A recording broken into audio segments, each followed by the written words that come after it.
Before 1884, we had no countries in Africa. The countries that you see were not there, including Zambia. We had the chiefdoms. We had no countries. We had no nations. We had no states. These countries were given to us by the imperialists sitting in Berlin from December 1884 to April 1885.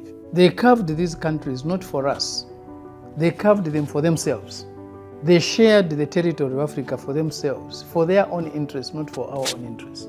And they are still pursuing those interests to this very day in Africa. They have not left us alone. Even after gaining our formal independence, we are still neo-colonial states. Please elaborate on that. How? They still dominate our economies. They still even determine who should rule.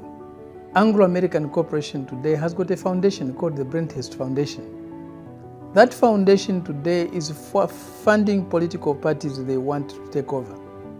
The party that is ruling my country today was supported and funded by Anglo-American Corporation for the last 15 years. They are also funding the DA in South Africa. They are funding Chamisa in Zimbabwe. They are funding Bobi Wine in Uganda. They were funding Raila Odinga in Kenya, but he failed to win the elections. Why should a mining corporation be interested in who governs a country? That's how capital still dominates. That is unthinkable to a Chinese. A corporation trying to determine who should be a member of the Central Committee in China, who should be a member of the Politburo in China, who should be the General Secretary of CPC. But this is what is happening in our country and in many African countries. What we have is puppet regimes fronting as agents for capitalist organizations.